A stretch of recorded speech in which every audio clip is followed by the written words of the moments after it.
The glass didn't break when it hit the floor. That was the thing Kezia remembered most clearly afterward.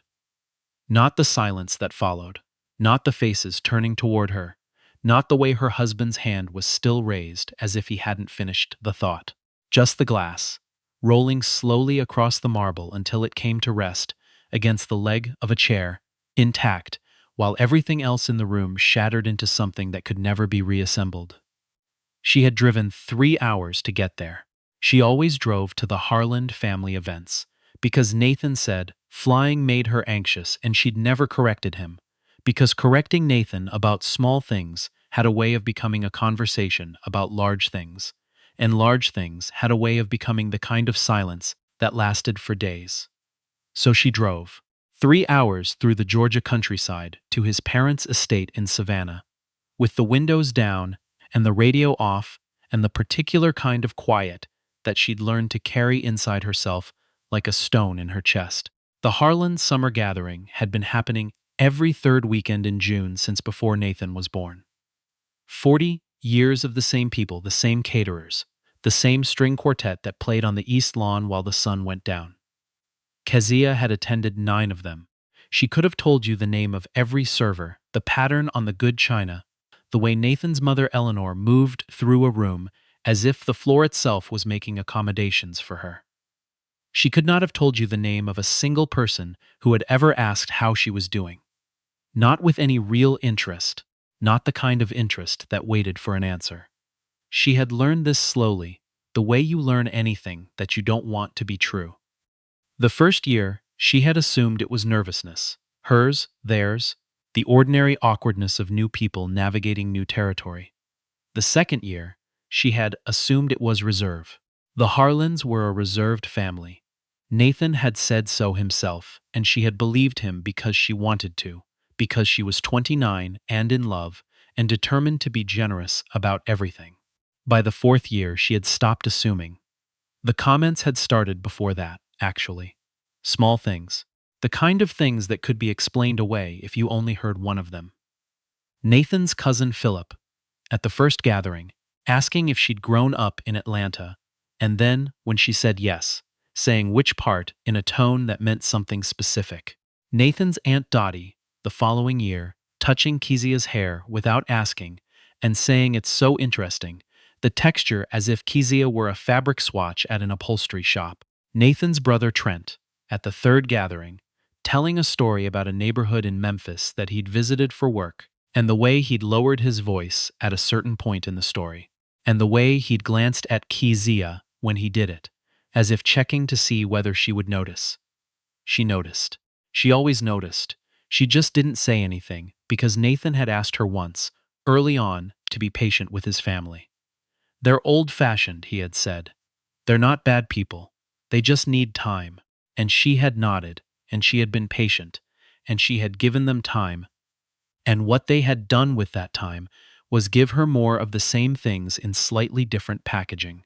The year Kezia was 34, Nathan's mother Eleanor had greeted her at the door of the estate and said, "Oh, Kezia, I thought Nathan said you might not make it this year." And Kezia had smiled and said she wouldn't have missed it. And Eleanor had looked at her with an expression that was not quite disappointment, but was close enough to make no difference, and then turned to greet the person behind her. Kezia had stood in the doorway for a moment, alone, with the afternoon sun on her back and the sound of the string quartet drifting around the corner of the house, and she had thought about getting back in her car. She had thought about it seriously, her keys still in her hand, the weight of the decision entirely available to her. She went inside. She always went inside. This year, the gathering was larger than usual. The Harlands were celebrating something. Nathan's father, Douglas, had been appointed to some board, some civic institution, with a long name that Kezia could never remember, and there were people she didn't recognize seated at the long tables on the terrace. She spotted a state circuit court judge she recognized from the news, a county commissioner, 2 women who ran nonprofits with national profiles, the kind of people whose names you saw on buildings. She had arrived late because the drive had taken longer than expected, and because some part of her, the part that was still making small calculations about her own survival, had driven the last 30 miles at exactly the speed limit. Nathan had texted twice. "Where are you?" And then, 15 minutes later, people are starting to ask. She had not responded to either one. She found him on the terrace, standing with Trent and a man she didn't know, holding a glass of bourbon and laughing at something. He saw her, and his expression shifted in a way that wasn't visible to anyone who didn't know him. She knew him. She'd been studying him for 9 years. "There she is," he said, and his voice was warm in the way it was always warm in front of other people. He put his arm around her and kissed the side of her head and said quietly, close to her ear, "You're 40 minutes late." "Traffic," she said. "We'll talk later," he said. She knew what "we'll talk later" meant. She'd known for a long time.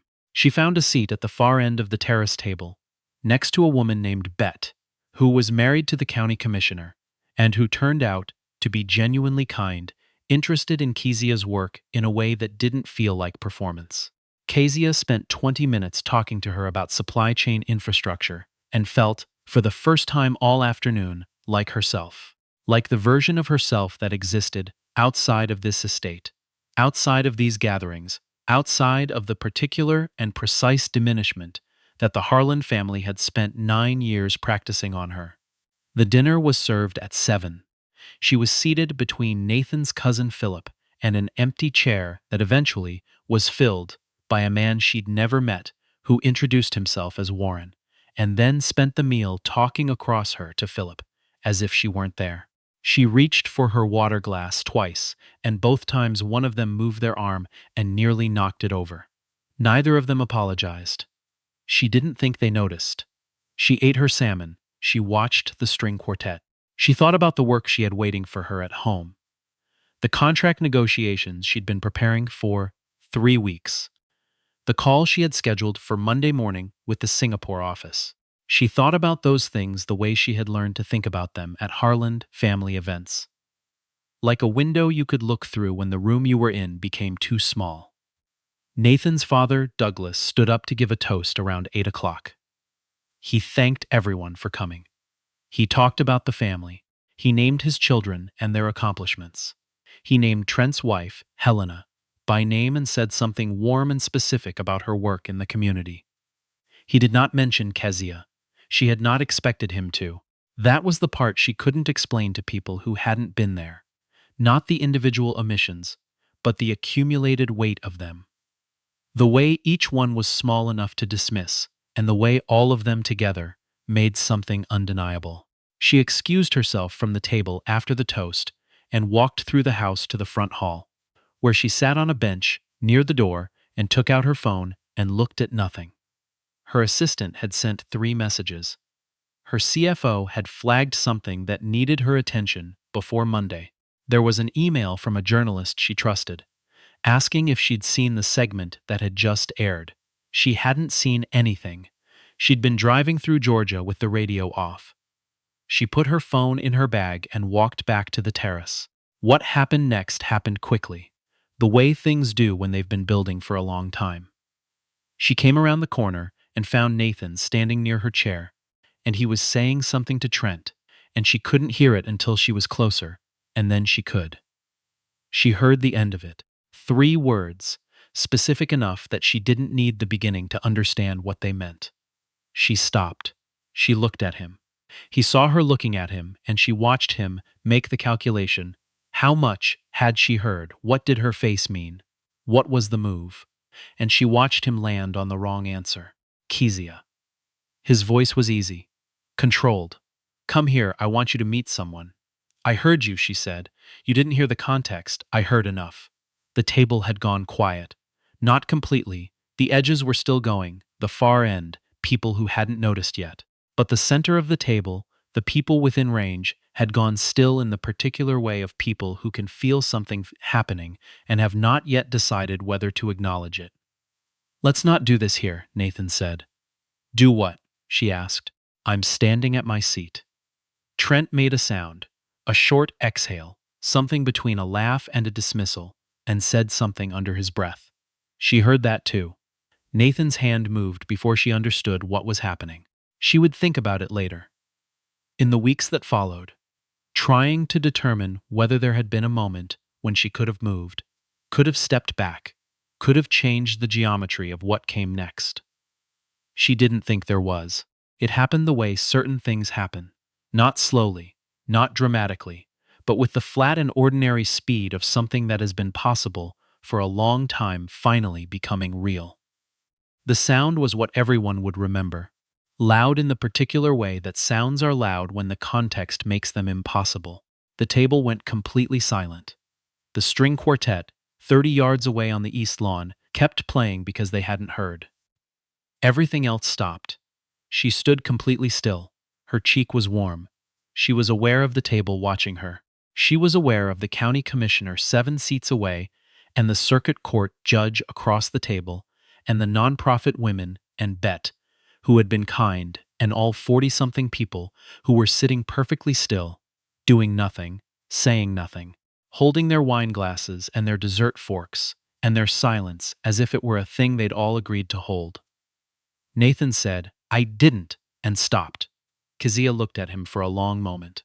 She looked at his face, which was doing something she hadn't seen before, something between fear and calculation, and she looked at his hand, which was still at shoulder height, and she looked at the table full of people who had spent 9 years making her small and were now making themselves smaller. She picked up her water glass from the table. She held it for a moment. She set it back down, carefully, because she was not the one who broke things. She walked off the terrace without saying anything else.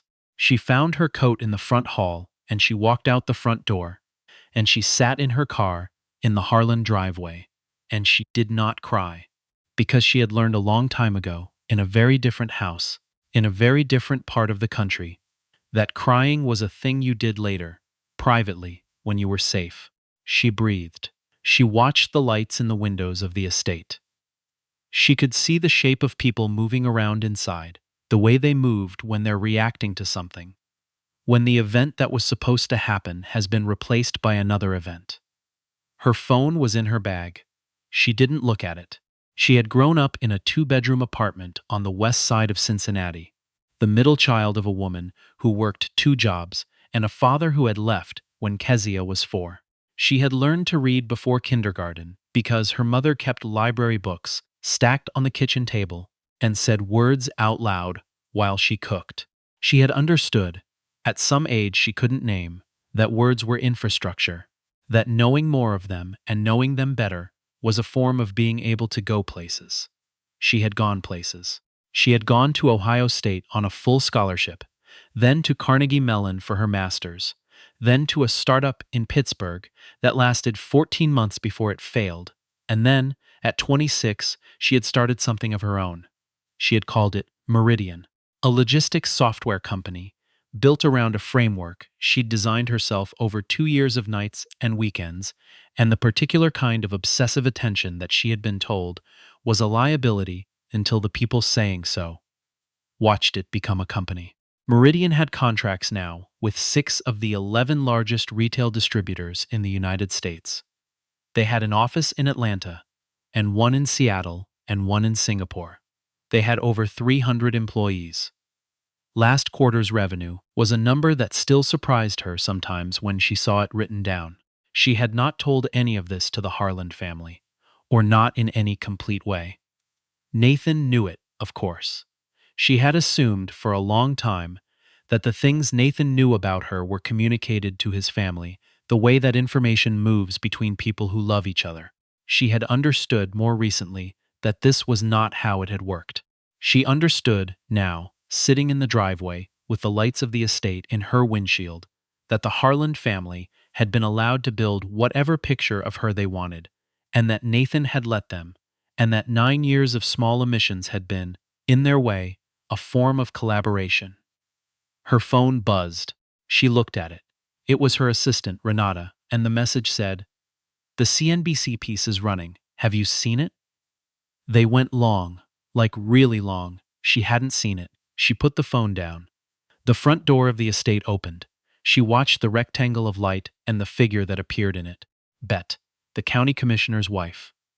She walked down the steps and crossed the driveway and stopped at the passenger side of Kezia's car and made a small gesture. Kezia unlocked the door. Bet sat down in the passenger seat and said nothing for a moment. Then she said, "I'm sorry. I should have said something immediately. I didn't, and I've been sitting there feeling terrible about it." Kezia looked at her. "You don't have to say anything," Bet said. "I just wanted you to know that someone in there knows what they saw." Kezia nodded. "He's talking to the judge," Bet said. "Nathan." He went straight to the judge, "which tells you something." She paused. "My husband called the sheriff's office. He did that at least. That's something." Kezia looked back at the estate. Through the windows, she could see the shapes of people moving, the familiar silhouette of Nathan's gestures, the stillness of others listening. The string quartet had stopped. "I've been coming to this house for 9 years, Kezia said. Bet said. "I know. I drove 3 hours. I know." They sat in the quiet for a moment. The night was warm. The jasmine that Nathan's mother had planted along the property line filled the car with something sweet and excessive. Kezia's phone buzzed again, and then several times in quick succession, the particular rhythm of messages arriving faster than she could read them. She picked it up. The texts were from people she knew professionally: her CFO, a board member, the journalist who had emailed earlier, her college roommate, 3 people from the Atlanta chapter of a business founders network she'd helped build. They all said versions of the same thing, and the thing they were all saying pointed in the same direction, so she opened the link that her CFO had sent. It was a CNBC segment, a feature piece, 22 minutes, that had apparently aired earlier that evening during their primetime business block. She had known about it for months, had given the interview in April, had spoken to their producers twice, had reviewed the rough outline before they began shooting. She had not known it would air tonight. She had not been thinking about it. She had been driving through Georgia with the radio off.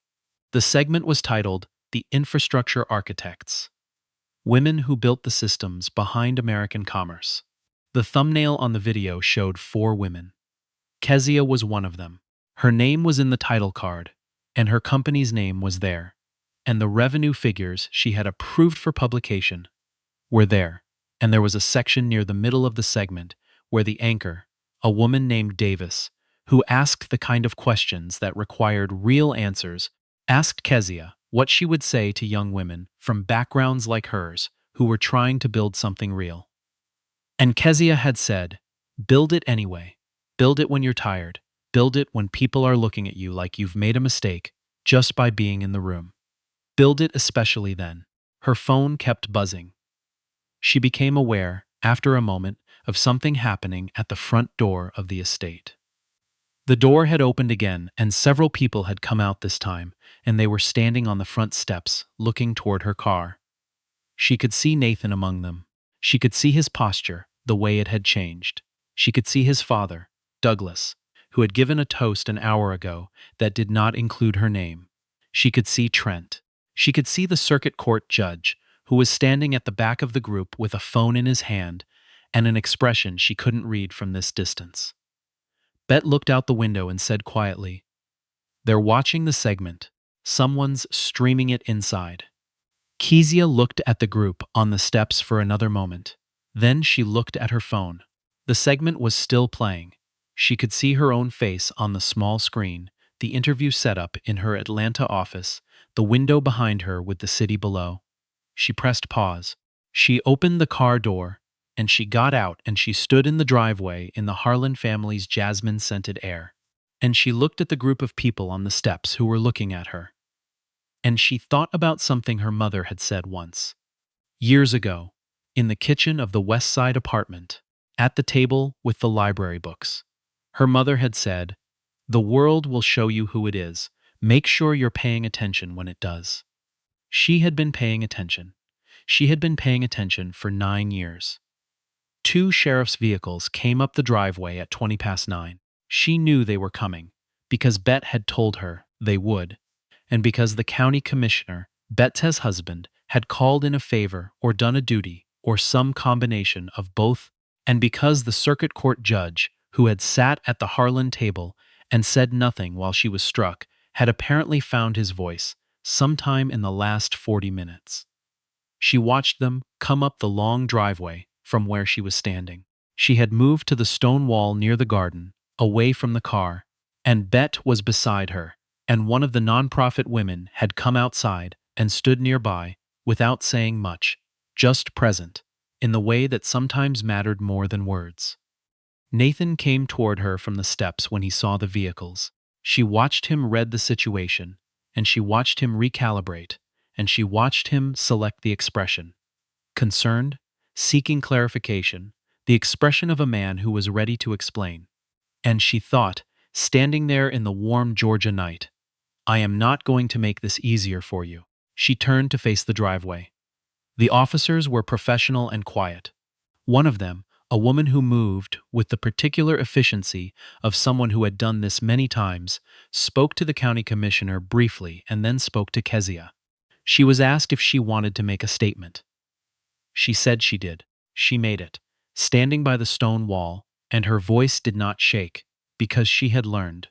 In the two-bedroom apartment, in the late nights of the early startup years, in 9 summers of Harland gatherings, that her voice was something she got to control.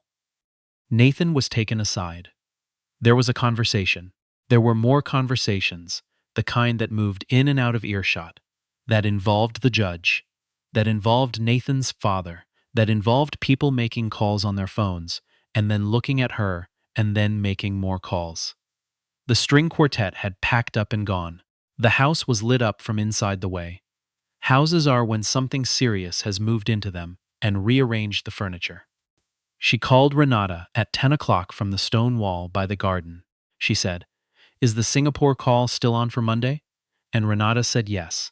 And Kezia said, Make sure the prep materials are ready by Sunday afternoon. And Renata said she would. Then Renata said, Are you okay? Kezia looked at the lit-up windows of the Harland estate. She looked at the shapes moving behind the glass. She thought about 9 years of driving 3 hours. She thought about the sound the glass made when it hit the floor, intact. She thought about her mother's kitchen, and the library books on the table, and the specific particular truth that she had known her whole life, the one she had been asked, in various ways and through various means, to forget. That she had built something real, that she had always been someone, that the room had never actually been too good for her. I'm fine, she said. And it was true in the way that some things become true while you're saying them. While you're standing in the dark outside someone else's house, finally understanding that you are not going to drive back up this driveway again. She ended the call. The night air still smelled like jasmine. The driveway lights made long shapes across the gravel.